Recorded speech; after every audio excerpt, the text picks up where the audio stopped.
Governor, you got a second? Governor, I live here, Governor.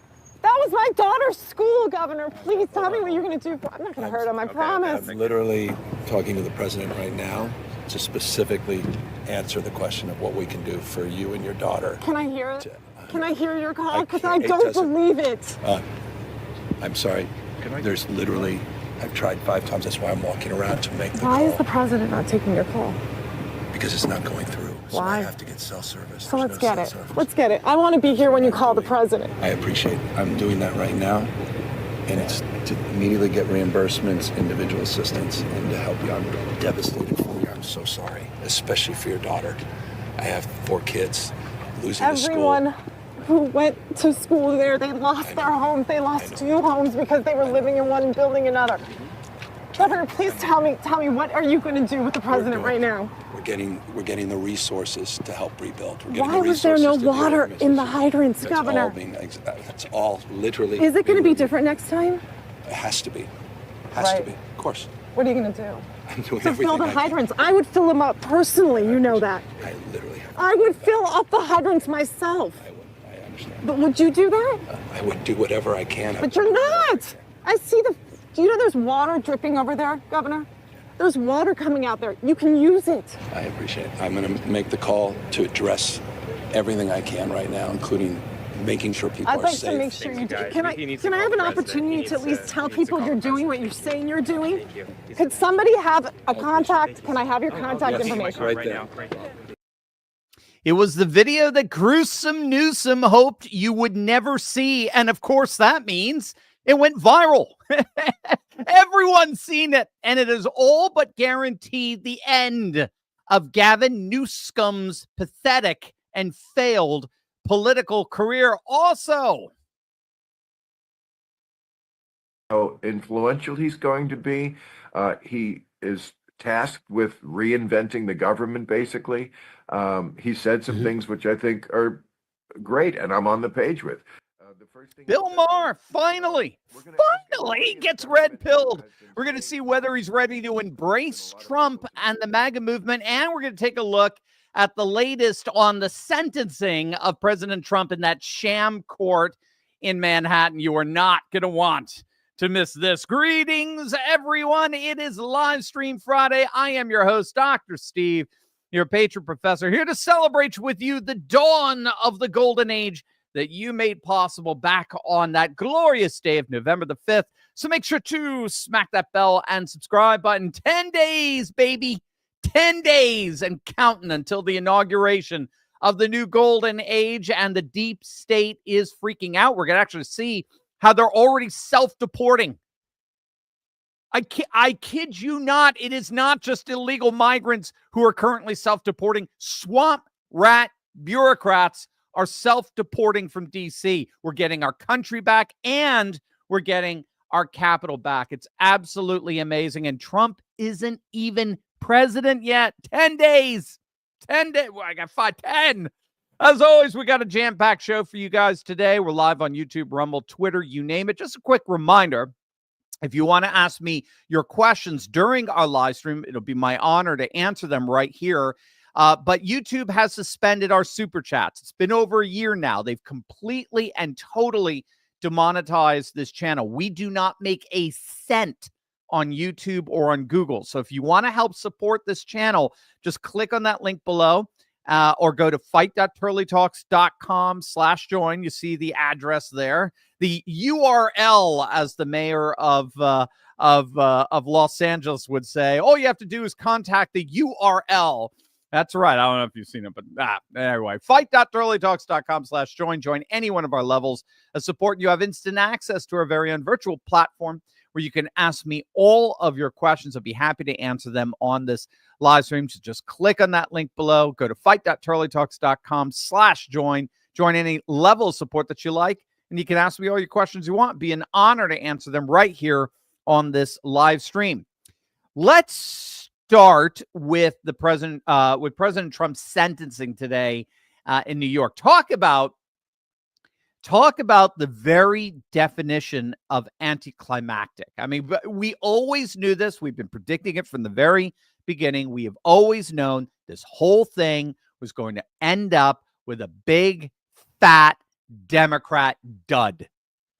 New York Judge Juan Merchan has officially discharged President-elect Trump without imprisonment, without fine, without probation in this utterly ridiculous sham of a case. And he actually went so far as to wish President Trump well in his second term. Godspeed to you, sir. Godspeed. Now, as I'm sure you're well aware, the Supreme Court yesterday voted 5-4 to allow the sentencing of President-elect Donald Trump to go forward today. This after the usual two, Chief Justice John Roberts and Justice Amy Coney Barrett, the tenuous two, voted with their liberal colleagues, Sotomayor, Kagan, and Jackson, to uphold the sentencing. By the way, I didn't know Jackson was still on there. I thought she started a new career on Broadway, didn't she? Can you guys find that video? Can you find Jackson in her new career? You don't have it? You don't have that video? Oh man, it is so hilarious. It's a Supreme Court justice in front of let me see if I could get you guys this. Sick.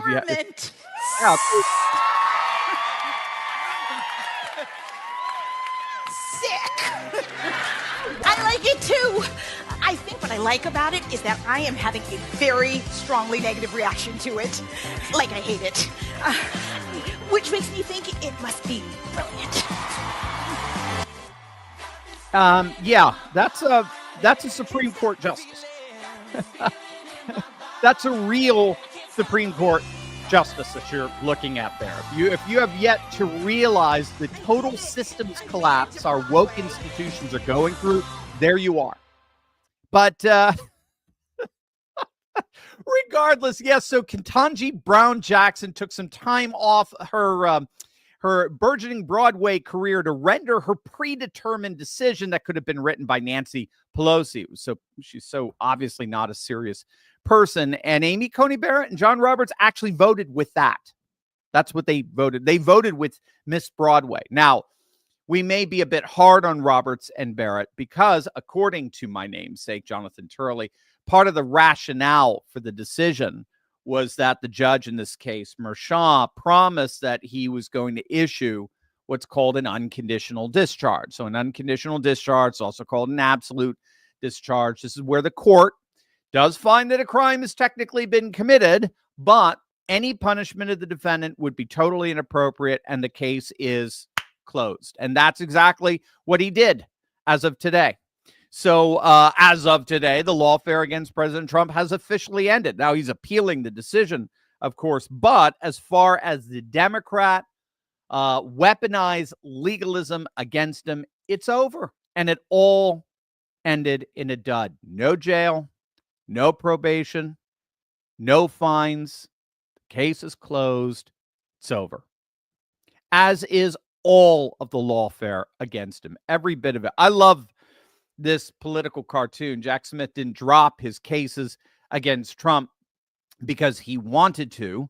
He dropped his cases against Trump because 77 million Americans acquitted him. That is exactly, again, what my namesake Jonathan Turley is saying. November 5th was the largest effective jury verdict in history.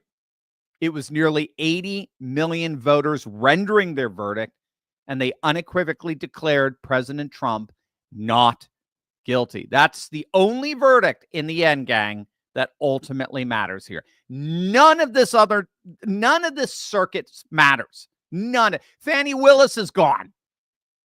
She's actually been expelled in disgrace from her case against Trump in Fulton County. Judge Cannon has thrown out Jack Smith's classified documents case. And now, here's the sweetest part of it all. We're now getting reports. We talked about this. We're now getting reports that there are mass resignations coming out of the Justice Department. They're all resigning, including Jack Smith. He's gone. The swamp rats are fleeing the ship. Or I guess they're fleeing the swamp. They're fleeing the sinking swamp. They're gone. In fact, it's being reported that the top Justice Department national security prosecutor, who's behind Jack Smith's classified documents case against Trump, he's already resigned. He's gone. There's a guy named Jay Bratt. He's a career lawyer and bureaucrat. He's but the latest in a mass exodus of D.C. lawyers and FBI agents who are resigning ahead of the incoming administration, fearing the wrath of incoming Attorney General Pam Bondi, and, of course, the next FBI Director, Kash Patel. And, of course, all of these resignations are coming on the heels of the resignation of the king of the swamp, the embattled FBI Director, Christopher Wray, who recently resigned in total disgrace after Trump made it absolutely clear that he'd be fired on day one of his presidency if he stuck around. So all of this self-deportation of the deep state, right? Because that's what this is, right? This is another form of self-deportation. It's not just illegals who are self-deporting and giving us our country back. Swamp rats are self-deporting and giving us our capital back. Deportations are giving us our country back and our capital back. And Trump hasn't even been inaugurated yet. Again, have you noticed, is it just me? Have you noticed every time he has a press conference or every single day of his activities, he's already being covered by the media as if he were the reigning president? When Gruesome Newsom, when Newscum said to that woman, I'm on the phone with the president right now, I'm not kidding you. My immediate reaction is, why is he talking to Trump? That was I thought he was talking to Trump. It's crazy. I mean, it's that shell of the guy who's in the White House has been so consigned to the fringes of history. It's now, as we speak, while he's still in office, I've never seen anything quite like it. Not even Carter, God rest his soul, but not even Carter, I think, experienced such an obvious demise as this in more ways than one. It's crazy. But all this says to me, when all said and done, that the lawfare is over. The fact that they're all packing their bags, leaving D.C., taking extended vacations, as I understand it, no matter what Mélenchon would have done or anything like that, it's all over. And the deep state knows it.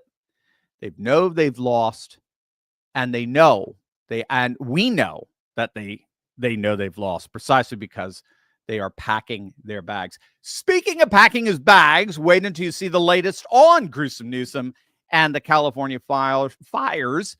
And we got Bill Maher finally red-pilled. You're going to absolutely love this. But first, if you are just joining us, if you want to ask me your questions, because YouTube has unfortunately suspended our super chats, just click on that link below and go to fight.turleytalks.com/join. Join any one of our levels of support. You have access to our very own censorship-free virtual platform where you can ask me all your questions. I'll be happy to answer them right here on this live stream. Also, gang, obviously Americans, we're tired, we're frustrated by a stalling economy, inflation, endless wars, and the relentless assault on our values. But thankfully, there are companies like Patriot Mobile that still believe in America and our Constitution. Now, I'm proud to partner with Patriot Mobile because they're on the front lines fighting for the First and Second Amendments, the sanctity of life, and our military and first responder heroes. Take a stand for conservative causes and put America first by switching to Patriot Mobile today. You'll get the same nationwide coverage as the big providers because Patriot Mobile operates across all three major networks. Plus, they back their service with a coverage guarantee. Their 100% US-based customer service team will find the best plan for your needs. You can keep your number, you can keep your phone, or you can upgrade. It's up to you. Go to patriotmobile.com/TurleyTalks or give them a call at 972-PATRIOT. That's 972-PATRIOT. Right now, get a free month when you use the offer code Turley Talks. Don't get fooled by other providers pretending to share your values or have the same coverage. They don't, and they can't. Join me. Switch to America's only Christian conservative mobile provider, Patriot Mobile.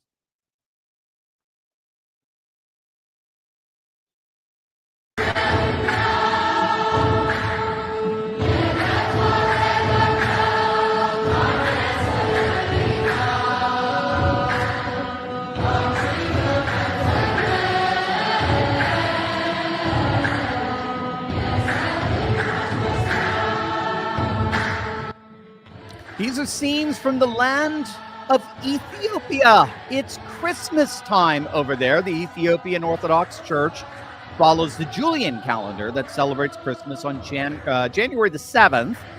And as you can see, the celebrations and worship are absolutely breathtaking. If you don't realize that there's a massive Christian revival happening all over the world, gang, you simply don't know the significance of the time we're living in. It's absolutely beautiful stuff. All right. So unfortunately, on to California, which of course is not so beautiful. Victor Davis Hanson, one of my favorite scholars, had a great analysis of the fires.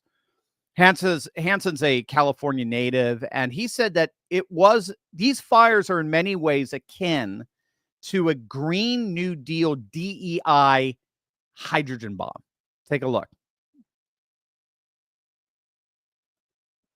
Systems collapse from the idea of not spending money on irrigation, storage, water, fire prevention, and forest management, a viable insurance industry, a DEI hierarchy. You put it all together, and it's something like a DEI Green New Deal hydrogen bomb. Gavin Newsom was fiddling. He's almost Nero Newsom. And this has been something that is just unimaginable, this systems breakdown. And to finish, what we're seeing in California is a state with 40 million people. And yet the people who run it feel that it should return to a 19th century pastoral condition. They are de-civilizing the state and de-industrializing the state and de-farming the state, but they're not telling the 40 million people that their lifestyles will have to revert back to the 19th century when you had no protection from fire, you didn't have enough water in California, you didn't have enough power, you didn't pump oil. So we are deliberately making these decisions not to develop energy, not to develop a timber industry, not to protect the insurance industry, not to protect houses and property. And we're doing it in almost a purely nihilistic fashion. And Karen Bass should resign. She came to the airport back from Africa. She had nothing to say. She was confronted at the airport. Why were you in Africa? Why did you cut the fire department? They cut the fire department by almost $18 million. They gave fire protective equipment to Ukraine's first responders. And she had nothing to say. She had nothing to say because she couldn't say anything. I don't want to be too pessimistic or bleak tonight, but this is one of the most alarming symptoms of a society gone mad. And if this continues, and if this were to spread to other states, we would become a third world country if we're not in parts already. Brilliant. Absolutely brilliant analysis. An alarming system of a society gone mad. It's a total systems collapse from the idea of not spending money on irrigation or water storage or building and filling reservoirs. Again, California hasn't built a freaking reservoir since 1979. Did you know that? What the hell is that? What the hell is that? How is it that California hasn't built a single reservoir since 1979? They've completely neglected forest management. The insurance industry has basically fled California, and it's ultimately because of a DEI hierarchy ideologically committed to the Green New Deal, and you put all that together and you get something like you talked about, something akin to a DEI Green New Deal hydrogen bomb that just exploded. There were two takeaways here that I think really stand out for me, and that's the insidiousness of hyper-inclusion and hyper-incompetence. So in many respects, you can actually summarize wokeness as a combination of insidious inclusion and insidious incompetence. So one of the questions that's getting asked over and over again is, why? Why are woke environmentalists more concerned about a freaking fish than they are people? And there's actually an explanation for that. There is a rationale, a twisted, frankly, satanic rationale that gives them a sense of moral superiority in siding with a fish over people. Now, if you don't know, what we're talking about here, of course, is what's called the Delta smelt, okay? I don't know why fish always have the worst names, but it's called the Delta smelt. It's a small, slender-bodied fish in California's San Francisco estuary, which is a mixture of seawater and river water. So it's a body of water that has connections to both the rivers and the open sea, okay? The Delta smelt is listed as an endangered species under state and federal laws. And the key here is part of our officials' interpretation of that endangeredness is that it's considered an indicator species for the health of the estuary ecosystem as a whole. So in other words, if the Delta smelt is dying, the estuary is dying. Okay, so that's what environmentalists are freaking out over in their own minds, as it were.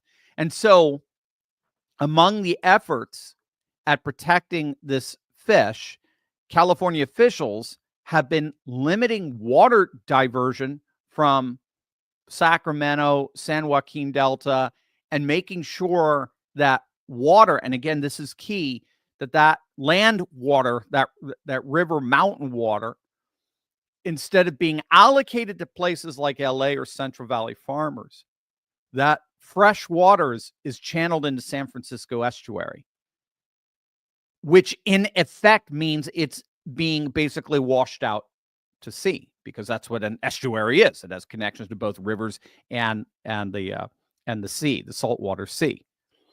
Now, again, this is all in the name of supposedly protecting this fish, because this fish is an indicator of the health of the environment.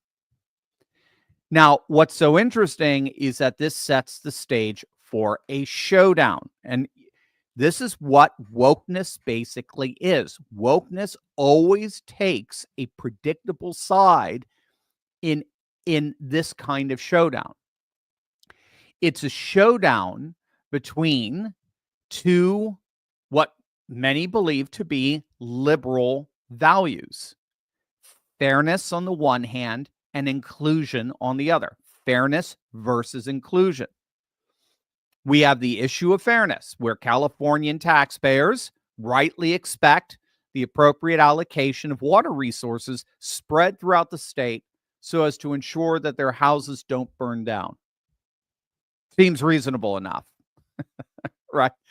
Those officials that have been put in charge of water resources are expected to responsibly and fairly distribute said water resources for the benefit particularly of homeowners in the case of fire.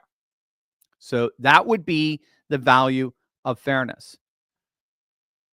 But you'll note, and this is very important for all of us to kind of make a mental note of, write this down. Fairness often clashes with the other liberal value of inclusion. And that's because fairness often requires certain populations to be excluded. Now, in sports, that's easy, right? You see it all the time. In order for a boxing match to be fair, a heavyweight can't be allowed to fight a lightweight. Simple, right? The problem here is that wokeness as an ideology sanctifies inclusion. You have to get that. That'll help you at least understand why wokeness comes across as so utterly insane. Wokeness sanctifies inclusion. Specifically, wokeness sanctifies the victim. The oppressed, the supposed oppressed, literally is considered, the oppressed literally has inviolable sacred identity. And they're committed, the woke are committed to ripping apart any system that disenfranchises the victimized and the oppressed, that excludes against them. So what you have to get here is that this sanctification of inclusion means that the woke will always side with the perceived victim of oppression over the supposed oppressor and the oppressor's systems of oppression. And that includes endangered species. Endangered species are victims. They're being oppressed, like the Delta smelt. And so what we're seeing in these tragic, horrific inferno scenes is the result of what happens when you prioritize inclusion over fairness. What we are seeing is what happens when you prioritize inclusion over fairness. Again, we're seeing it most explicitly in the realm of sport. The issue of trans athletes competing in female sports ultimately involves precisely this clash between these two liberal values of fairness and inclusion. And again, what's key in sports is that its commitment to fairness, its traditional commitment to fairness, has always involved some kind of exclusion. Men's basketball teams exclude playing female basketball teams. Lightweights exclude fighting super heavyweights. Professional sports excludes minor league. We could go on and on and on. Fairness always involves some kind of exclusion. That's part of what makes it fair. But again, because the woke always by definition side with the value of inclusion, then if you allow the woke to take over sports, what happens?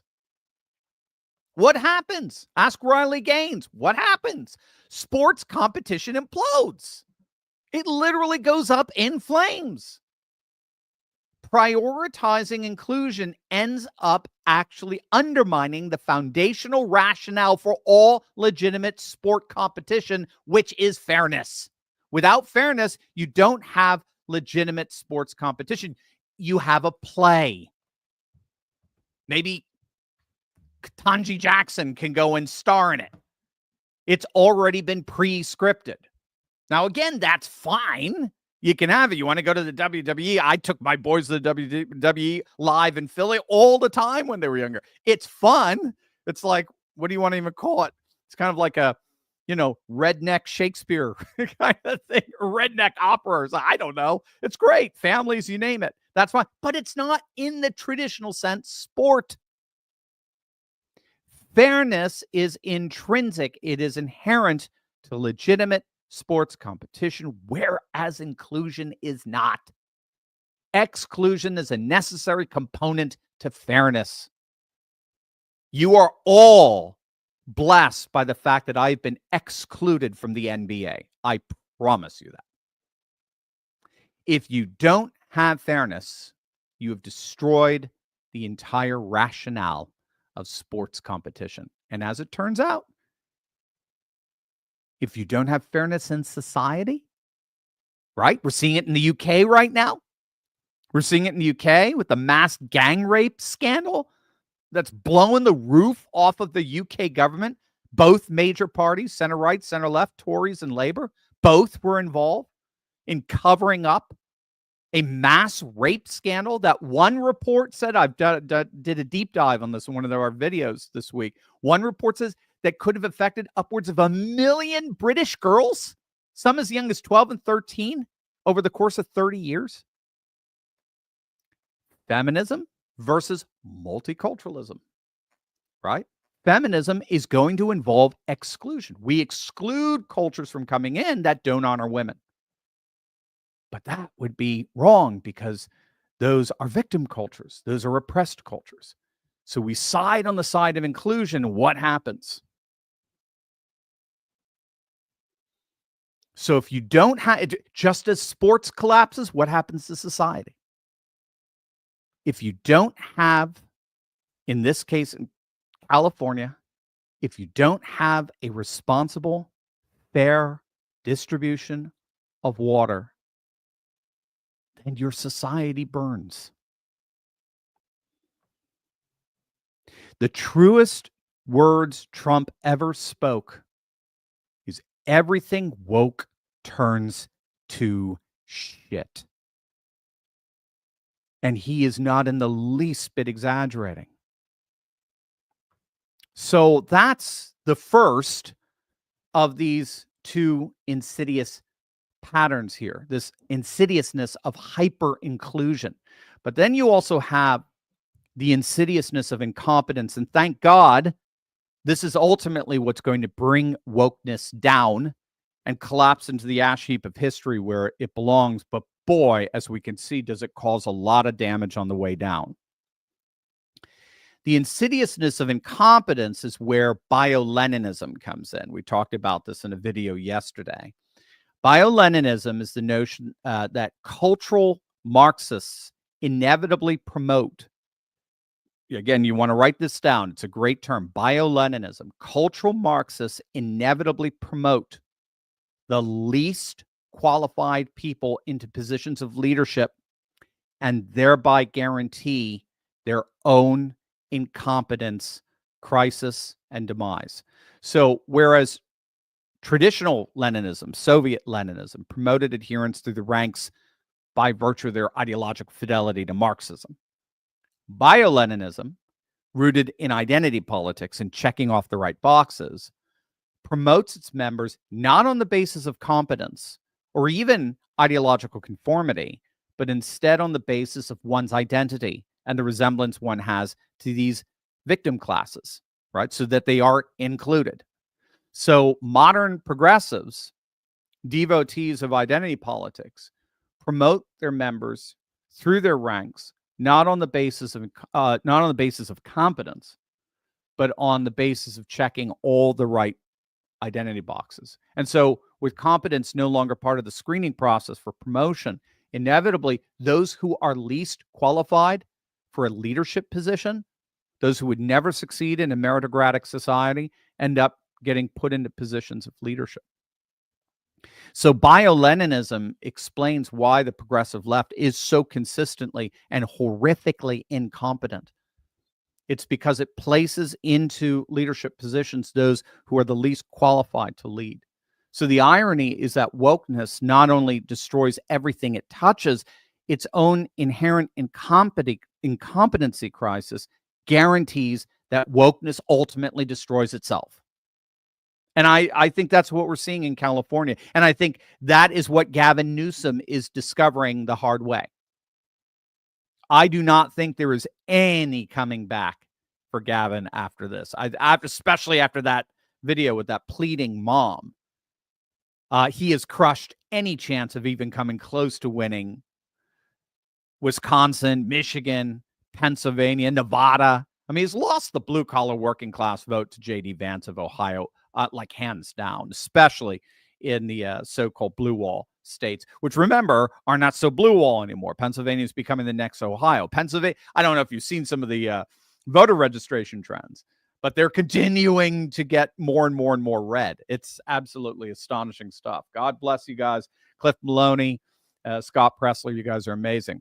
As it turns out, Gavin Newsom may have not just lost his election, he may have even lost such diehard supporters like Bill Maher.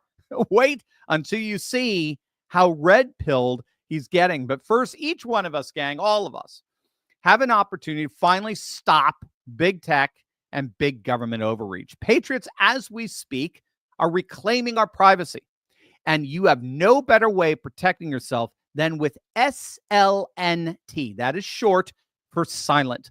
Silent's Faraday products block all incoming and outgoing signals so no one can get their hands on your information. So from key FOBs to phones and laptops, simply place your device inside, close the sleeve, and boom, that's it. You're off the grid and safeguarded from unauthorized access.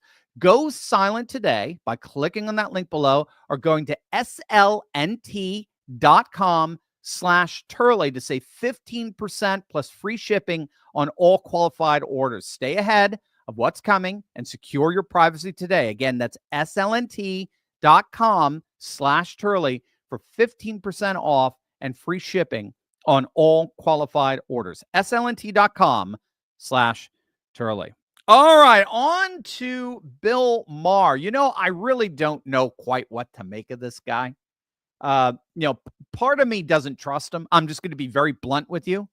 Part of me does not trust him. Had we lost, he'd be calling for our heads to be put into guillotines. All right. He would be calling for our jailing.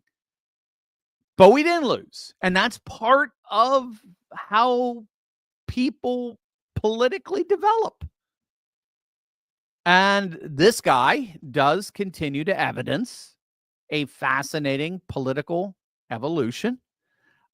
He was just on the Stephen A. Smith show when he ended up saying this about Trump, Elon, and MAGA. Need some sort of clean sweeping. Now, I don't know what that's going to be. I've said this before. This country needs a colonic. I would not have chosen Donald Trump to be the doctor to administer that colonic.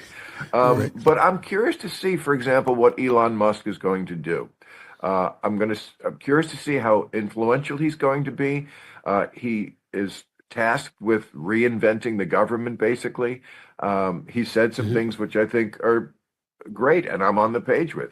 The first thing he said was, we're going to ask everybody in the government who has been staying home, and that's been a lot of people since the pandemic, to come back to work. Right. And we expect about 20% of the workforce to then just quit, and we welcome that. And I thought, yeah, that's probably okay, because if 20% of the government workforce quit, would we notice the difference? I'm guessing we probably wouldn't. He also said he was going to go after the F-35. Okay, perfect. Jets, That's yeah. exactly the kind of thing we should do. This is a fighter jet that they've been funding to the tune of like $1 trillion. And he said, first of all, it's obsolete. We don't use fighter jets anymore. We won't in the very near future. They're just going to get pilots killed, and we have drones now. So why are we spending $1 trillion on something we don't need? So if that's what's going to go on in the government, I'm all for it. Oh, I'm all for it. Very interesting. Now, what Maher just said there is indicative of a new political paradigm that's emerging. It's one we talk a lot about on this channel. And it's centered around what Alana Newhouse calls brokenism. Now, this is a really cool way of explaining MAGA to friends, family, and colleagues who still don't get it, right? What Maher just did there, and he doesn't know it. Maybe he does. I don't know. But he really did just give a masterclass in this notion of brokenism. Alana Newhouse argues that brokenists are a diverse coalition of citizens who see our public institutions as, you may have guessed, incurably broken and rotten. Just like what you heard from Bill Maher, right? Our institutions need, what do you say, a colonoscopy, right? Our public institutions are broken. They're simply not functioning the way they were intended. Frankly, they become dysfunctional. And they are in desperate need of outside intervention for their restoration. The establishment she defines as legacy media, academia, and federal bureaucracies. So legacy media, academia, federal bureaucracies, they're simply no longer have the resources to fix the very problems that they themselves have created. And so we need to turn to outsiders, to what we might call bootleggers, right? To come in and fix what the establishment has broken. Again, I'm sorry to do this to you, to hearken back, if you would, in your mind, to those scenes of a Supreme Court justice making an absolute fool of herself on a Broadway stage. But those scenes, those cringeworthy, embarrassing scenes, should remind us that is not going to fix itself. That doesn't even recognize it's broken. That level of brokenism is irreparable on its own. It ain't going to fix itself. So for Newhouse, that is what, in effect, MAGA ultimately is. Alana Newhouse was a MAGA convert.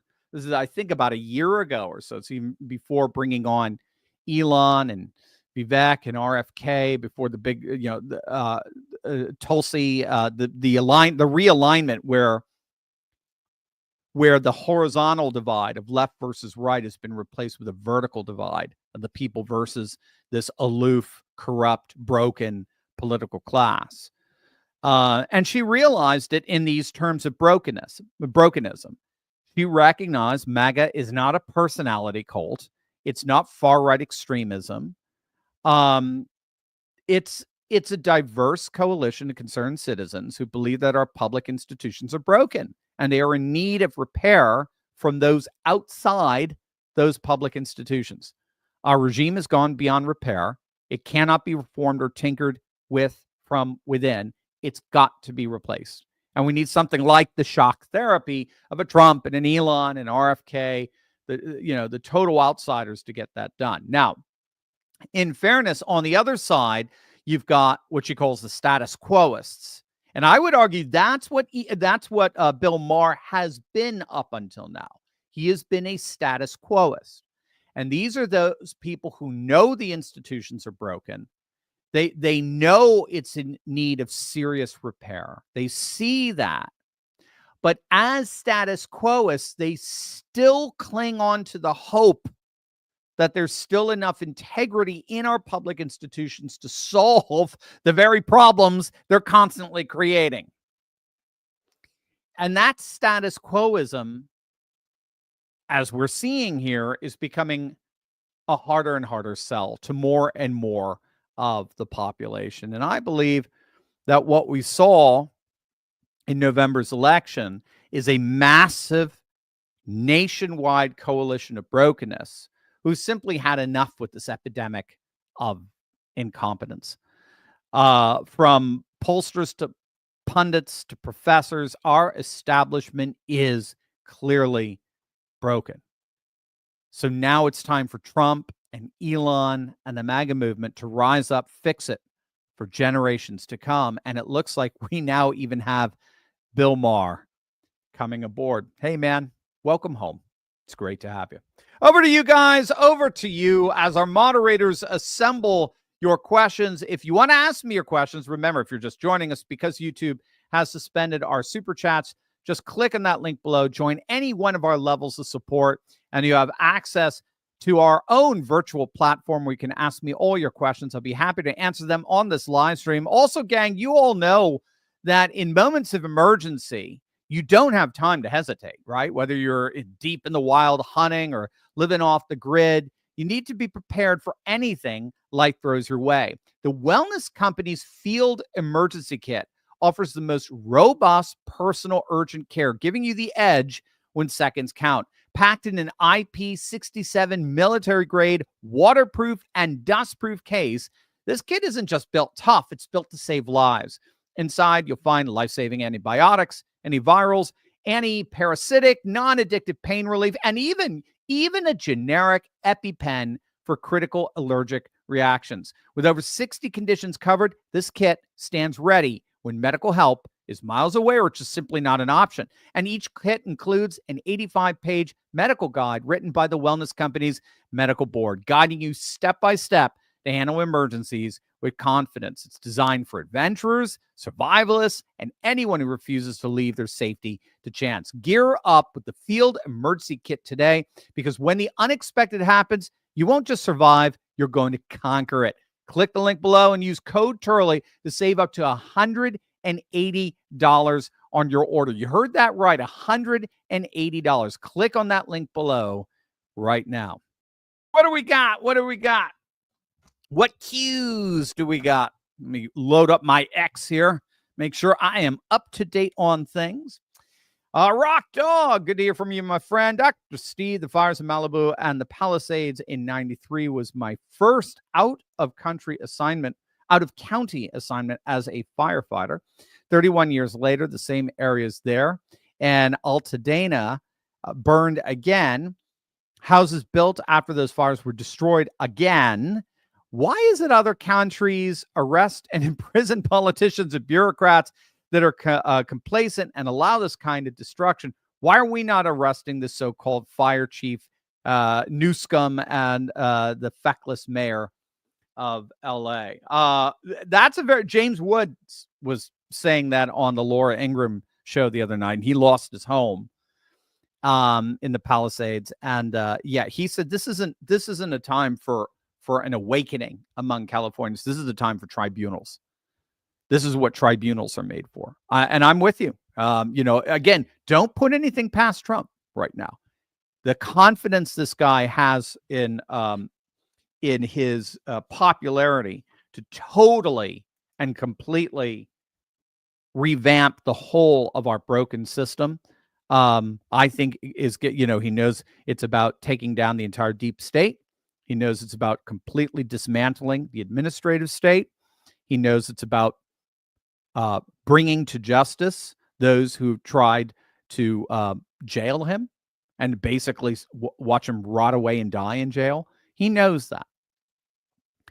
The simple fact of the matter, the simple answer to your question is because these lunatics run our asylum. I mean, these lunatics have escaped the asylum and they're running our country.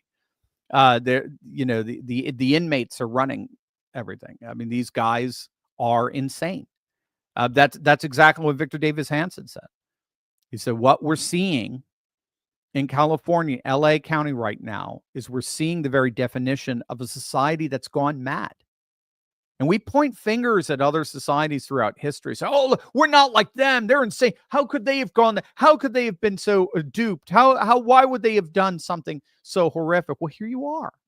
Here you are.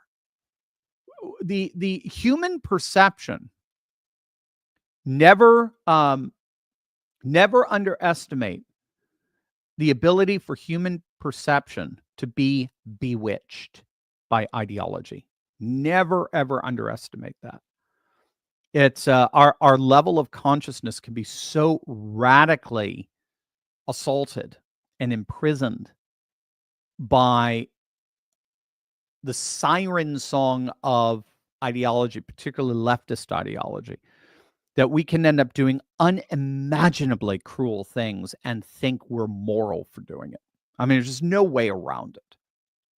So that's what I see. I just see they've been ideologically captured. And yeah, I think it has to be eradicated at this point. But it's in our news media, it's in our academia, and it's in our federal bureaucracies. They have to all be cleaned out at this point. And the good news is I think we've got the dream team to do it.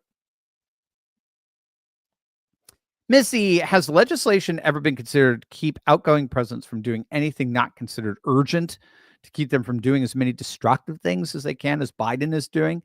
It seems criminal that he or his handler, yeah, that's right, or handlers, right, are trying to destroy the country with as many days as he has left. Yeah, going scorched earth. I don't know the answer to that, Missy. Obviously not. I don't think so. I haven't heard like Mike Johnson coming to the microphone saying, that Biden is basically breaking federal law.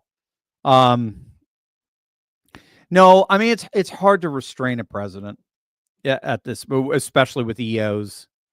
I mean, the good news is, I don't, with the majority in both houses, both chambers, and with the mandates so clearly given to him. I mean, you could see Trump fully recognizes that. I think they'll be able to reverse the vast majority. The only thing that really worries me, obviously, is Ukraine in particular, and the use of weapons against a major nuclear power like Russia. That the authorization of attacking missiles into the heart of Russia was absurd and insane. The green light of the HTS to take over Syria was just absurd and insane. So yeah, I'm with you. All these executive orders he's signing, these green executive orders he's signing, again, they have the beauty is they no longer have any plausibility whatsoever. The green movement in Europe is collapsing. Just take a look at the German government right now.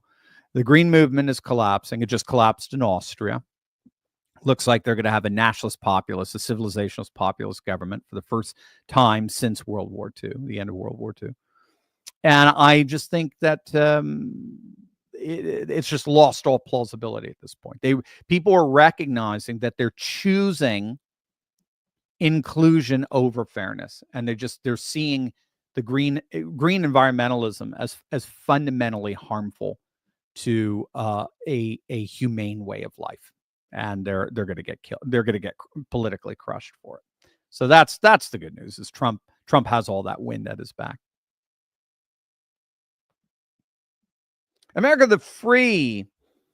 Want to see the most woke statement on J6? It comes from the Christian school, Wheaton College. I saw America the Free. Were you there? When did we read this? I thought we read this Monday night. Yeah, it's ridiculous. Your staff tried to find that link. Oh, okay, good. You do remember. It was you, I'm sure. Your staff tried to find a link Monday, but here is a direct link. Yeah, Julie Roys. Oh gosh, she's just a Christian feminist, as I understand it. She's ridiculous. Yeah, I mean, she's just a mouthpiece for the regime at this point, doing it all in the name of women's rights and all that kind of stuff. Again, not to say there isn't bad stuff out there, but it's not like your liberal progressive wokeness is any. People are burning and dying because of liberal progressive wokeness right now. So yeah, I saw it, America the Free. It's horrific. Again, it's mainline evangelicalism. It is a Christian faith that accepts its privatization. One of the key characteristics of modern liberal globalist life is the consignment of all religious traditions to the private sphere. So like the medieval urban planning of putting a cathedral at the center of the city, so the city becomes this cosmographic vision of the new Jerusalem and new creation and alike. That is replaced by taking the church and pushing it out into the periphery of society, into areas like the suburbs, and then putting it in the place of consumption. So you've got a Pizza Hut, you got a dry cleaner, and you got First Methodist. And that kills faith. That destroys faith. What it does is it destroys the truth claims and the unique moral claims of, in this case, particularly the Christian faith, because truth and morality are public. They are not private. They are objective. They are not subjective. They are obligatory. They are not what's my antonym for obligatory? Optional. There you go. They apply to all. They don't apply to only some. That's what the difference between public and private. And so the privatization of the faith is one of the worst things to happen to the Christian faith in 2,000 years. And it's allowed the church to be basically hijacked by the new public morality and the new public truth or post-truth, which is wokeness. And so that's what Wheaton has become. Wheaton is a woke institution that basically becomes an amplifier for the new public morality, the new public truth, which is secularized wokeness. And then they just do it for Jesus. There's no future in it. We went to a beautiful service in not a beautiful service. We're visiting my daughter in Philly, and my wife and I went to a beautiful like lessons and carols concert in December, beginning in December. I think they call it Carols by Candlelight. So something to do with the Philadelphia Choral Arts Society. My wife and I are both, if you don't know, are professionally trained musicians. That's how I bought my groceries for my first years of adult life is as a classical guitarist. I know I got to get back into it. I know and play for you guys. I'll try to do it sometime this year. So hard to keep at it. I get into it and then I just I'll get to this in a sec, guys. But I see Terry's question there. But we went to this church in Rittenhouse, Episcopal Church in Rittenhouse, totally woke, left wing, captured church by the spirit of the age. But you wouldn't know it by the concert. The concert was absolutely beautiful. And the church, of course, it's a part of the 19th century money, the Vanderbilt, Rockefeller money, the Peabody money that in 19th, early 20th century, they saw the wealthy, the aristocracy saw it was their responsibility to fund uh, structures of civilization. So they built beautiful churches, and this one was no exception. It was absolutely gorgeous. Place was filled. It was dark, and they had candlelight. And the Philadelphia Choral Arts Society could not possibly be better. They're magnificent. And I just remember it was actually just a couple of weeks back, I say, days back. I remember thinking to myself, I wonder what that church does on Sunday. I don't know what. This is what my brain does. I wonder what that church does. I wonder how liberal they really are. So I went to their website. And lo and behold, it's just old modernist industrial leftism. And then they said, check out our services online on YouTube. So I said, I wonder what does a service look like? So I clicked on it for the day of Pentecost. Now, that's a major feast day. They're Episcopalian, so they follow the liturgical calendar. And I watched this video of their service, just now a little over an hour. I'm Orthodox. If we're not in church for more than 2 hours, something went wrong. They skipped something. We have very long services. So it was a little over an hour. But I thought, Pentecost would be a fun, pretty cool. I'll get a good idea of the dynamic of the church by watching that. And I did. I just skipped through it a little bit here and there and just watched. I was stunned at how empty the church was. I know mainline liberal churches are losing members. Literally left and right. I read one stat that the Methodist Church was losing the equivalent of a 300-member parish every single day. These left-wing, secularized faith institutions, they're there really in the end. When all's said and done, they're there for a left-wing demographic that wants to still stay in touch with the faith. And, to that extent, God bless them. I'm sorry. To that extent, I'll say it. God bless them. I'm glad they're there. If that's what God is doing in the world right now, is he's allowed this kind of change in the church so as to minister in some way to those who would not feel comfortable in an evangelical church or conservative Catholic Orthodox church. Okay, fine. But it sure doesn't have any sustainability. You see it. It's just literally dying right in front of us, right in front of our very eyes. I can't imagine it's going to still have doors open in 5 to 10 years. I can't imagine it. Not with that paltry of a turnout on a major feast day. So anyway, Wheaton can expect the same thing's going to happen to Christian colleges that go lib. They can be assured as our world becomes more conservative, more civilizationalist, either they adapt or they're going to die. There's no way around it. And I won't miss them at all. Next. Sorry, guys. That just reminded me of so many things. Terry, about Justin Trudeau resigning effective when the Liberal Party chooses another leader. Why doesn't he resign effectively immediately? What do you suppose is really going on here? Do you get a memo to wait to see what happens on Inauguration Day? Like maybe another assassination attempt?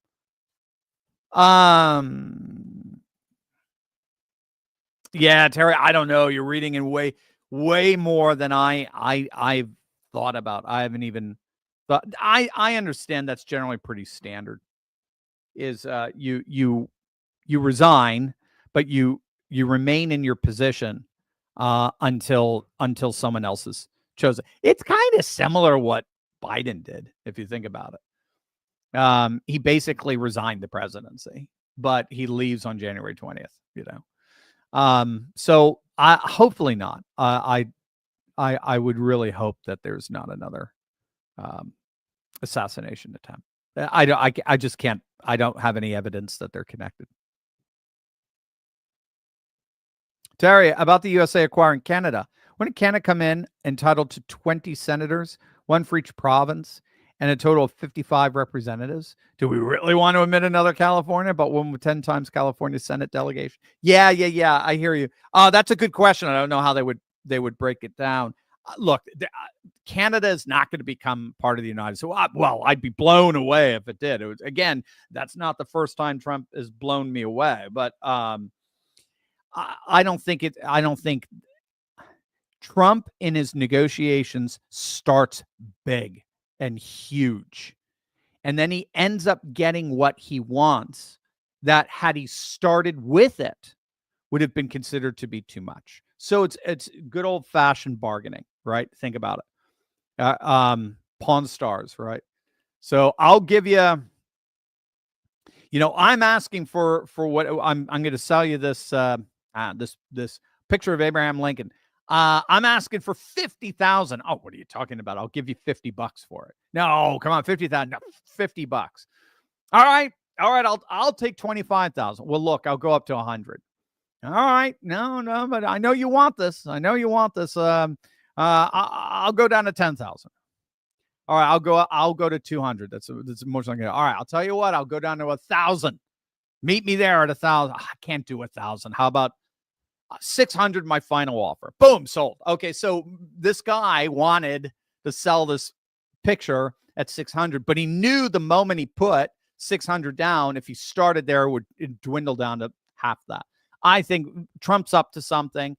Canada's, and again, I love my brothers in the Great White North, as you guys all know. I've been there a number of times. I love Canada, but Ottawa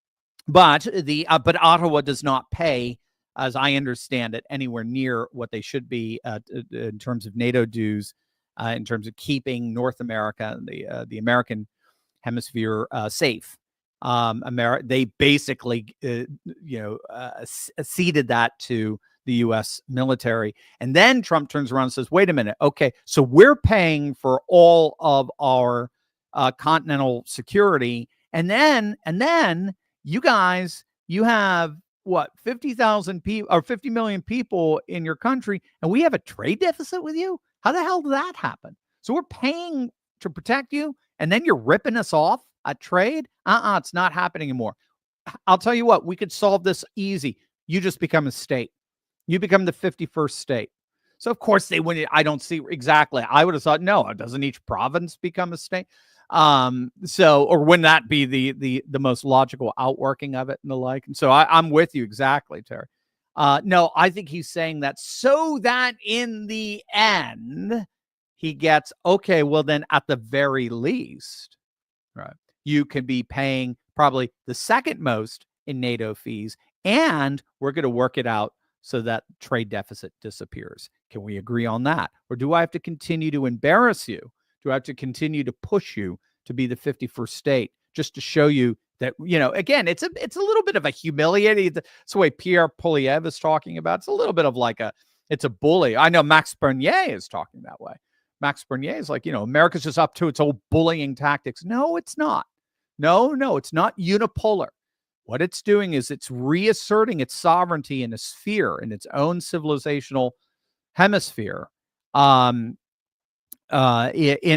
such a way that it is rectifying what Trump believes to be unfair advantages that Canada has by virtue of taking advantages. Bottom line, that's what I think he's doing.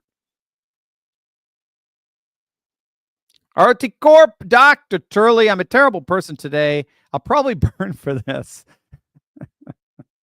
Oh, do I have to read it? Did you guys screen this? But your video about the wildfires and its red pill in California. What was it we established about the red pill? Also, California going red and getting rid of Newscum. Wildfires in Hawaii. Biden absent for 2 weeks. No Kamala. Hawaii votes blue. Call me vile, but I think California vote another Newscum, probably more DEI than he is Chicago, and it will unfortunately take more tragedy for California voters to change. So, Chicago, if you're talking like Brandon Johnson in Chicago, I've done a video on him, how the privileged white population of Chicago, the gentry liberals, hook up with sort of the more black underclass Latino, non-white, I should say, underclass to create sort of this woke coalition that gives us these Brandon Johnsons. No, I'm with you again. I mean, I'm just, your last sentence says it. They can't do this forever, or they implode. They die as a state, and we come in and we take them over because they're just basically a failed state, meaning that the federal government takes them over, like the federal government can do, or a state government can do when schools don't work in particular municipalities. The reason why, so I cheated a little bit on that video, and I cheated a little bit in that on November 5th, California already shifted right. So California has been getting red pilled. It's been shifting to the right. Kamala got significantly less of a vote margin than Biden did. If I recall, Biden got a 30% vote margin in 2020. Kamala, I don't even think she broke 20. I'd have to check, but she lost the vote margin. We saw several counties flip from blue to red. Not a single county in California flipped the other way from red to blue. And you are already seeing anecdotal evidence that people, residents of the Palisades have had it. They've absolutely had it with this incompetence. Now, if you lose your white gentry liberal in California, I think in many ways you're shocked, because they're the only ones who bankroll these politicians. They're the only ones that that create that aristo, I won't call it populist, but this sort of aristo underclass alliance that keeps these politicians in power. And it seems to me the sense I'm getting there is that this was the straw to break the camel's back. Now, for you're arguing it may take a few more. I wouldn't count Hawaii. Hawaii did go a bit more to the right, but not anywhere near as California in November. So that's why I didn't, I didn't mention Hawaii. Yeah, no, they're going to continue to vote themselves into oblivion. Yeah, let them, and then we'll take over the island. It'll be a beautiful MAGA resort. So I'm with you. I think eventually they're going to switch. Just the anecdotal evidence in light of the hard evidence of the massive shift in November suggests to me they're red pilling. ROT Corp, Dr. Charlie, we should get Scott Pressler and a whole bunch of Trump supporters in MAGA shirts and MAGA hats to go. Oh, there you go. I love the way you're thinking. To go to Los Angeles and help clean up after the fires like Scott did in Baltimore. Call me a sadist, but it would be kind of funny to see a bunch of Democrats protest and scream at the Trump supporters. Racist Nazi, meaning go home, stop helping the person rebuild their lives in front of the people who lost everything. And that's key. If you think people are pissed now, wait until they find out from insurance companies they're not getting the money that they were expecting, because insurance companies been running away from California. There's been a lot of articles on that. They see the DEI, they see the Green New Deal, and they're like, we ain't going near this thing. This thing is, these guys are literally Tinder for fire season. And wait until they apply to their local chapters of administration of FEMA and the incompetency beginning there. It's going to make North Carolina and East Palestine look normal by comparison. So this is gonna be brutal stuff. But I would love to see. I think Scott should do that. Yeah, absolutely. Bert, hello, our Patriot Professor. What do you think the public response would be if it was found that our fires were caused by illegal homeless people? Well, it would be something akin to what's happening, I think, in the UK. That's boiling under the surface in the UK. The media won't let you know it, but from the sense that I'm getting on Twitter and social media, the UK is ready to absolutely throw Westminster into the Thames. I just think I think that's it. I think it's over. I do. It's going to take some time to work itself out. Poland was still voting in communists 10 years after the Berlin Wall fell. It takes a while to work itself out, but I think that's the Berlin Wall of wokeness and globalism. It's over. Now they have They have arrested a fellow. They are not releasing his name, his ethnicity, his migration status, or citizen status. So we'll have to see. I mean, obviously I don't trust them, but yes, I think that this, if it turned out to be an illegal migrant, I mean, that's it. It's over. Yeah, that fire would be symbolic of liberal globalism itself. ROT Dr. Steve, we all pretty much know that the Trump sentencing today is theatrical, right? But what do you think we can expect in the future? Trump will probably appeal, but what will the appeals courts do? Will it go to the Supreme Court again? And when they'll wish they dealt with it yesterday? Yeah, it's a good question. I don't know. I'll have to look at the legal analysis of what to expect. Obviously, it's good to go through the appellate process. Appellate process can lead ultimately to the Supreme Court. So we'll see. We'll see what he does with it. Their Pyrrhic victory is we now get to call him officially a convicted felon. Big effing deal. Like that mattered a whit in November. Didn't matter a freaking whit. So they're just trying, I guess they're just tucking it away and planning to bring it back if and when it does matter again. That's the sense I get. But in terms of the appellate process, we'll see. It might get turned over in the New York appellate, in the New York appeals courts, and then go to the Supreme. And yes, I'll have to read the legal analysis and think where do we go from here. As far as for me, it's over. It's done. They did not. I mean, this could not have been more of a total and complete failure. I guess it could have been more. They could have had the conviction overturned, but that's the one thing. Outside of that, out of the 100 possible things that could have gone wrong for the Democrats, 99 of them went wrong. Of the 100 possible worst case scenarios that could have happened, 99 of them happened, including Trump's reelection. Not just his reelection, but his winning the popular vote as well. So, Jennifer, I've been seeing things lately about John Fetterman. He was recently on Fox, I believe it was, and was asked about how he felt about Trump's comments on acquiring Greenland. He appeared to be in favor of at least considering it. It looks as though Fetterman is turning out to be the yes man and puppet the Democrats thought he was going to be. Is turning out not to be the yes man and puppet the Democrats thought he was going to be. What do you think? I'm with you, Jennifer. I'm cautiously optimistic. Our good friend Jack Posobiec does not trust him. Jack is a Pennsylvania guy. He does not trust him. He thinks he's kind of a plant there to let our guards down.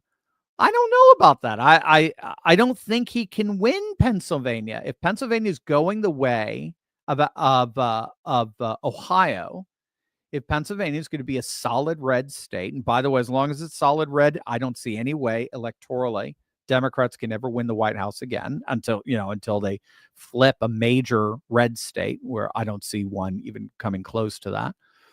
I don't think he knows how. I think he's politically savvy enough to know that he can't win Pennsylvania without being at least MAGA light, L-I-T-E. I'll say that, right? Without being at least MAGA light. And so he recognizes that many of his voters in 2022 voted Trump. He knows that. And they didn't trust Dr. Oz. They thought he was just another Romney rhino. And he knows he's going to have to try to appease two sides. It's going to be very hard for him to do that. It's going to be very hard. So he's got to watch out. In the end, we'll have to see how he votes. Bottom line, it'll start with Trump's nominees. I mean, if he doesn't vote for Tulsi, who's once fellow Democrat, or RFK, you have to wonder what the hell. So, or Pete Hegseth, we're gonna have to keep a really, really close eye on how he votes. That'll tell. because in the end, it all just comes down to how they vote. They can go on all the talk shows they want. Comes down to how you vote.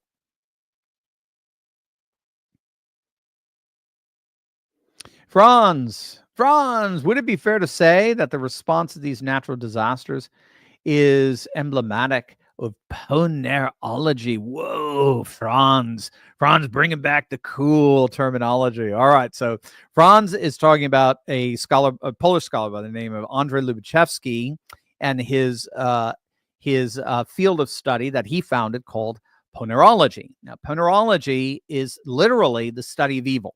Poneros is the Greek word for evil. It's actually used in the Lord's Prayer. Deliver us from evil is poneru. Tu poneru. Yes, definitely. He would. I think he would think so, because the key for him is that all of these people in these positions of power, through a radical left ideology, are by definition psychopaths.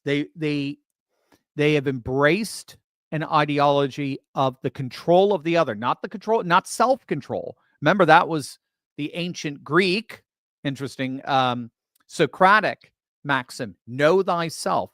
This is what Jordan Peterson is doing. Clean up your own room first. Get your own life in order.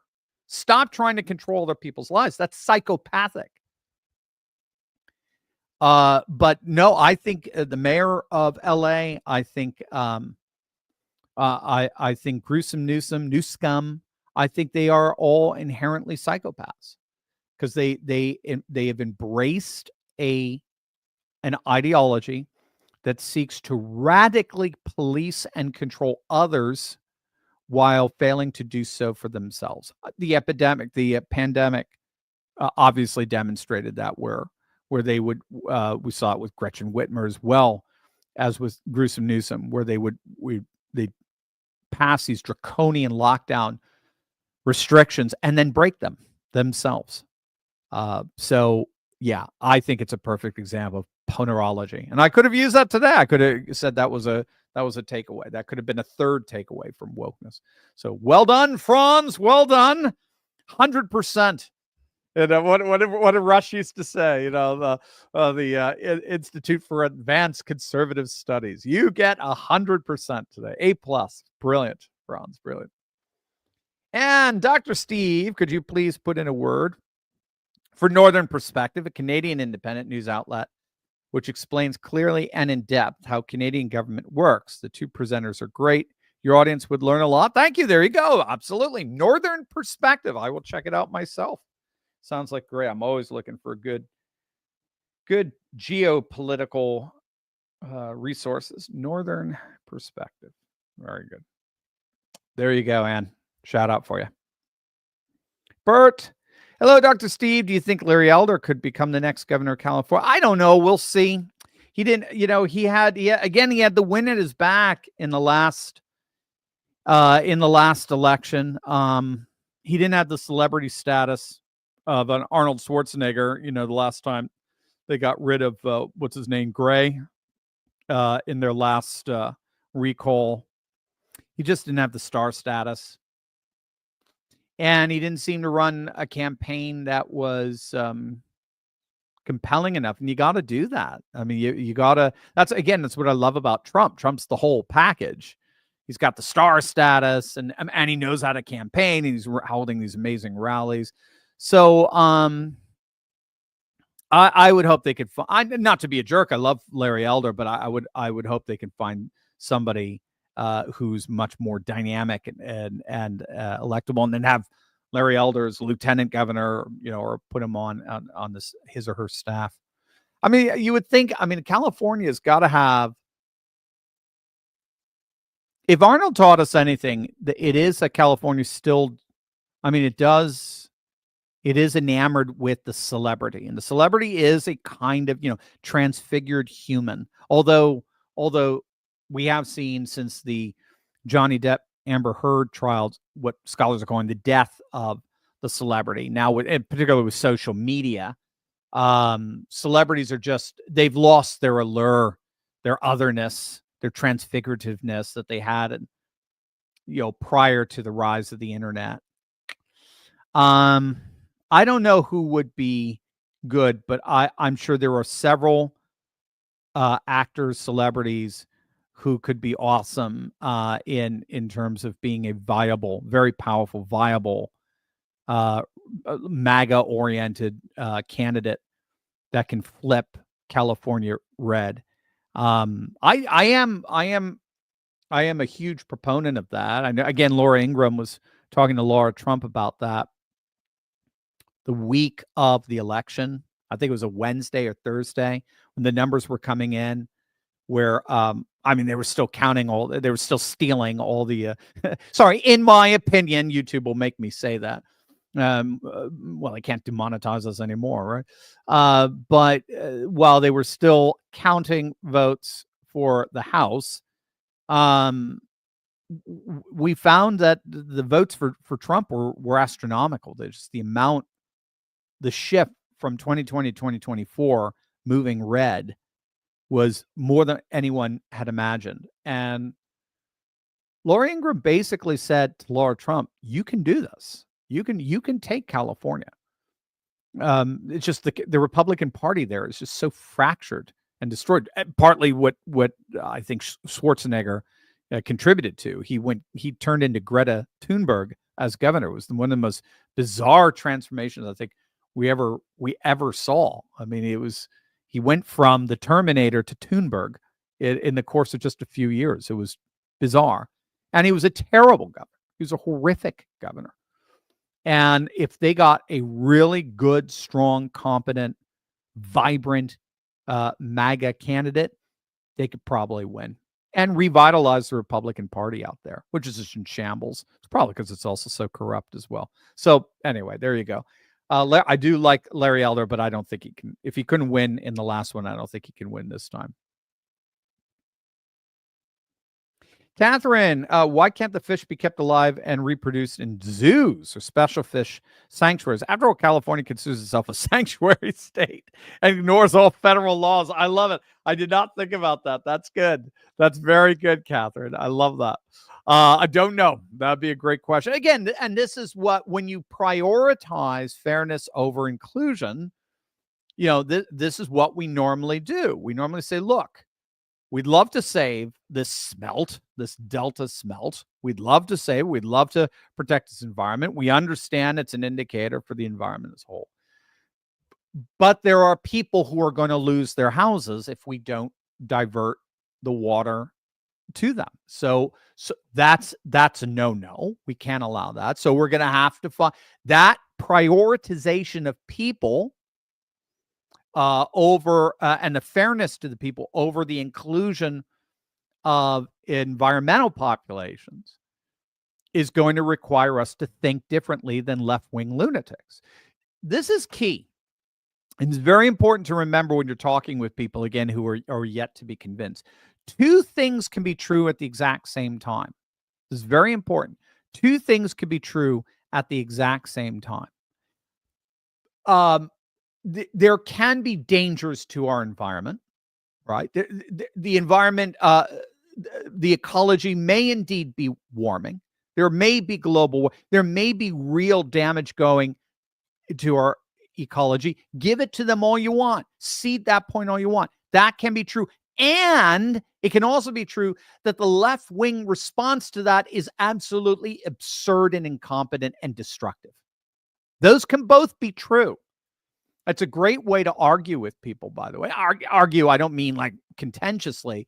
I mean to have a really very deep discussion with somebody. Yeah, you can have I'll go with you. I'll cede every point of global warming, but the left has no effing clue what to do about it. The left has proved itself totally incompetent with dealing with it. Jimmy Carter saw all kinds of problems that were really happening during his tenure, and he was obviously incapable of dealing with them. So it's going to require a different kind of thinking for a vibrant environmental policy than what we're getting from the woke left. The woke left, just because they care and just because they're passing laws and regulations towards saving the environment doesn't mean they are. It doesn't mean they're doing good. They're actually, as we see, doing tremendous harm. So keep that in mind when you're talking with people. And so one of the reasons why I like Elon, one of the reasons why I like Vivek, or why I like the new tech right, is they're very concerned about the environment, but they look at it from all different vantage point, and they see that human technology and human progress can actually be woven into the health of the environment. It's not a zero-sum game. Either we protect the environment or we progress technologically and economically. No, the progression of technology and economics can actually interweave into the betterment of our ecology. And that's what they're trying to work out. Do I have details? No. But I do know that the details that are being worked out right now are killing people. It's destroying livelihoods. Right. So two things can be true. We can have environmental hazards. We can have, global warming, ecological problems and the like, and the left can be completely incompetent in figuring it out of what to do about it. Those both can be true. William, question actually two. What is your opinion of Trump and Obama conversing at the Carter funeral? Additionally, why do you think the Pope appears to keep Trump at arm's length instead of embracing his pro-life stance? It can't all be about immigration. Thank you. Well, thanks, Will. So I wish I had a better answer for either one of the. I mean, I was on the Joe Piscopo show this morning, and Joe's so funny. I'm a big fan of Joe. And we were talking about we were actually talking about Carter, more or less creating the coalition that gave us MAGA, because he created the religious right coalition in response to his betraying, or at least evangelical voters who supported him in 76 felt betrayed by him taking the left side of the culture wars. They mobilized and became one of the strongest wings of the Republican Party, and then ended up voting MAGA by 80%. So, in the end, the irony is that one of Carter's, or perhaps his major lasting legacy, was the reinvigoration of the Republican Party and the birth of MAGA. So we had a great conversation, but he was talking about the way he's known Trump for years personally, and the way Trump and Obama were like, two high school guys just kind of yucking it up in the back. And he said, that's one of the things that we love about Trump, is he can do that. He can bring that out. He could break through the veneer of this managerial elite, what's the term? Yeah, just culture or what have you. And just, he could just even make Obama look like, they're just kind of in the locker room just chatting or whatever, or just a couple of guys, in a graduation ceremony or whatever. Not to make light of Carter's funeral, again, God rest his soul, but I don't know what they were talking about. I read the transcript of the lip reader. I couldn't it wasn't like when Joe was talking with Obama at RFK's Jr.'s mom's funeral. That was an intelligible conversation we could see going back and forth. But I don't think you could get a very good view of Obama in his mouth when he's talking with Trump. So I don't know. I don't know what they were talking about. In the end, I can't really make heads or tails of what they were trying to say. As far as the Pope is concerned, look, I got to be honest. I just think he's a left wing. He buys into what's called liberation theology. That's very big in Latin America, and in Latin America, the Catholic Church tends to be left wing in terms of their politics. They tend to support Maduro, the socialists, for example, in Venezuela. They were big supporters of Castro. They're supporters of Lula in Brazil. Because they see Marxism as a modern form of mosaic liberation, for lack of a better term. So it's kind of similar to what China is doing with Confucianism. So China will tell you they are not communist. They are not communist. They are Confucian Leninist, is I think the technical term. They see communism as, and their own version of it, which is very unique, obviously, very different than Soviet, just in terms of the outworking of a stock market and so on. They see Confucianism as instantiated in modern terms via communism. So communism instantiates Confucianism in modern terms. See, that's when I'm writing a book, right? I'll do that sentence and I kind of delete it and rewrite it that way. So I think it's similar. It's reimagining your faith, your ancient faith, in a modern, contemporary sense that goes with a left-wing political outworking.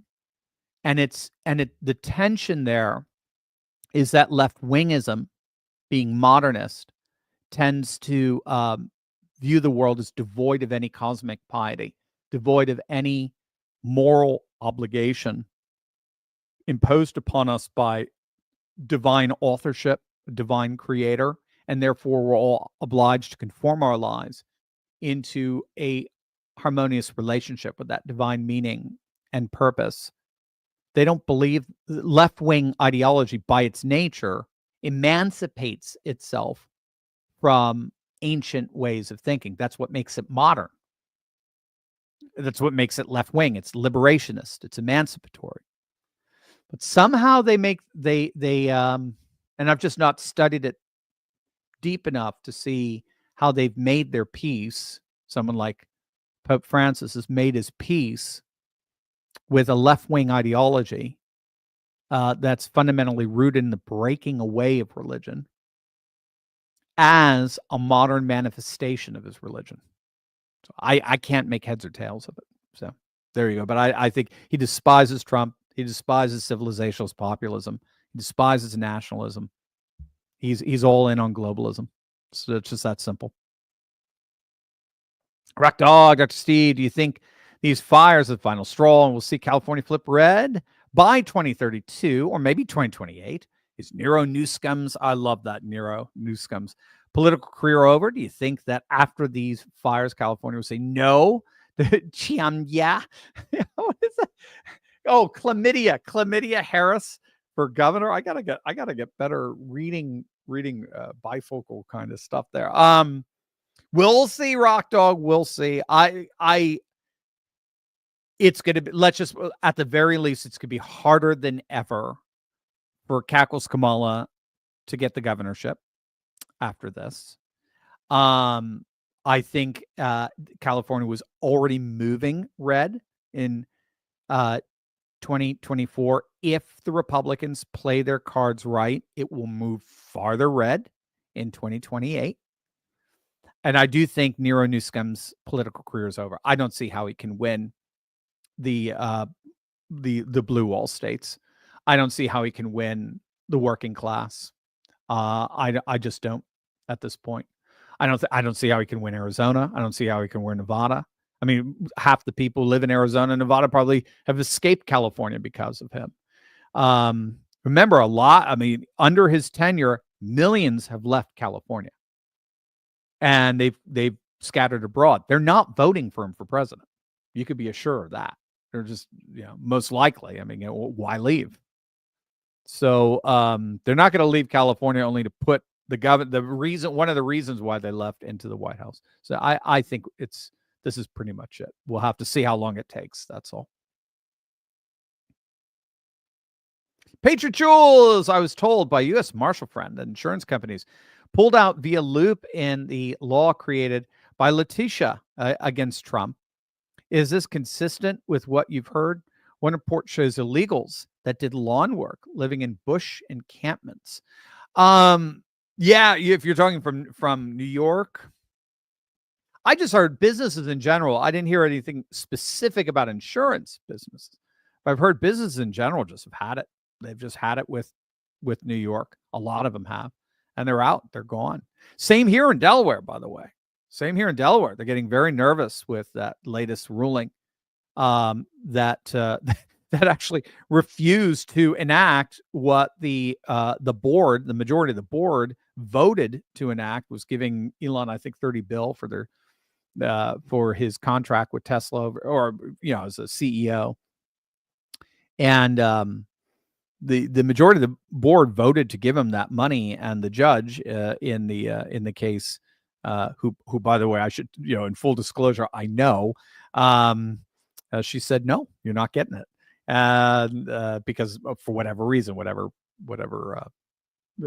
juridical reasoning she gives. So a lot of businesses are like, maybe we shouldn't be incorporated in Delaware. Maybe we should take off. So that's what I mean. We're a blue state. We're a solid blue state. And a lot of people, I think, they've just had it with the way blue states are just rotting at literally every level. They've just had it, and they're leaving.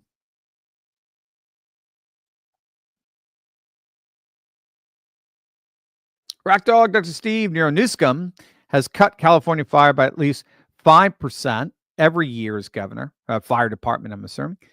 California under Moonbeam, is that Jerry Brown in 1979 with the EPA Act, stopped maintaining fire roads, right? Fire breaks and controlled burns. That's right. Trump has really hammered them on that. The bait fish in the Delta was not endangered, but creating that emergency takes the water rights from farmers. Criminal, your thought? I do. I think so. That's what James Wood says. This is what tribunals are. You bring this up, Rock Dog, all the time. This is what tribunals are made for. These guys are traitors. Bottom line. These are not managers. These are not politicians. These are traitors. In the end, these are traitors. They have been entrusted with certain law enforcement responsibilities, and they have purposely and deliberately abdicated those law enforcement responsibilities, and people have died and lost their livelihoods as a result. Bingo. Yep. So we'll have to see. We'll have to see what happens. Dr. Dre, have you seen the Tim Pool video stating with the extreme incompetence dealing with the wildfires is intentional? The California government is intentionally failing to handle these wildfires in order to usher in whatever agenda they want. Thoughts? It's again, of course you're going to think this way. And again, this is Tim's point with the British narrative on Tommy Robinson's imprisonment. Why do you think we would believe you if we see what you've done, what you've admitted to? Doesn't that delegitimize everything else you have to say? So it is this process of delegitimization that they bring upon themselves. They want to call these conspiracy theories, but what they are ultimately are expressions of the truth that the government rightly has lost the trust and confidence of the vast majority of the people. So once you've lost the trust and confidence of the vast majority of the people, it's very hard to get it back. And it just gets, so anytime there's a natural disaster, people are going to naturally say, yeah, this is purposeful. They started this. They just want BlackRock to come in and clean up. Yeah, that's again, whether it's true or not is irrelevant. It is indicative of how it is indicative of a crisis of legitimation in our public institutions. And Gallup shows it. Trust and confidence in our public institutions are at an all-time national low. We've never seen it. Again, that's why that's the brokenism, the brokenness paradigm that even someone like Bill Maher looks like he's embracing. Rack Dog, Steve. So Trump is not a convicted felon. Imagine that. Now, what can Congress and Trump DOJ do to ensure that Democrat plantation can never use lawfare? Again, I do think it's a combination of dismantling the administrative state, so that certainly at the federal level, the level of the DOJ and the FBI, they can't do it anymore. So that looks like Cash and Pam are going to do a great job with that. It looks like they're tag teaming on that. Again, the amount of resignations that are coming out from both the DOJ and the FBI are enough to tell you, yeah, they're scared to death. They know this status quo is coming to an end. And there are other, there are programs that you can, policies that you can enact and revoke And one of them is this notion that FBI advancement only comes by virtue of the amount of successful cases that you're able to bring to prosecution. And what we're finding is that the agents found that the easiest way to rack up all those cases was through sting operations, by basically duping innocent citizens into criminal activity, which is illegal. Anyway, you could get rid of things like that, but it's going to be a combination of dismantling the administrative state, and then you have to make examples out of certain people. You just audit members of the deep state, maybe prominent ones, low-hanging fruit, certainly Jack Smith, and you make their lives a living hell for the next 4 years. So the message that's being sent is anyone who does this again will basically be guaranteed misery for as far as the eyes can see. That's what they tried to do with the J6, by the way. The J6 protesters. You ever try this again? No, this is going to happen to you. You're going to end up in the dungeon just like they're in. Well, you're going to have to do that to the deep state now. Franz, since the establishment lives in a bubble and live to fulfill the status quo, can we refer to them as the bubblists? I love it. The bubblists. Status quoists doesn't quite work, does it? After you said quo, nothing really should follow it. Quotidian, maybe? I don't know. So I love it. Yes, we can refer to them as bubblists. Love it. Rock Dog, Dr. Steve, this BS Banana Republic judge in New York, Mershon, should be arrested for civil rights violations, holding a sham trial against the victim of blackmail and using the blackmailers as witnesses against Trump is truly a page out from the Soviet Union. Will the Trump DOJ investigate him and Bragg? That remains to be seen. I would not want to be Mershon or Bragg right now. Let's be blunt. I wouldn't want to be them. I wouldn't want to be Fannie Willis. I wouldn't want to be her boy toy, Nathan Wade. I wouldn't want to be any of these people right now. I wouldn't want to be associated with any of them, because that's the other thing, is you're not just seeing Jack Smith resign, you're seeing everybody around him resigning. So they're all fleeing. So I would not want to be any one of them, but we'll have to see. To see what he does. And that's it, gang. You have a wonderful, wonderful weekend. 10 days away, gang. 10 days away until the big day, until the golden age becomes official. Love every one of you. Stay safe, and I'll see you on Monday.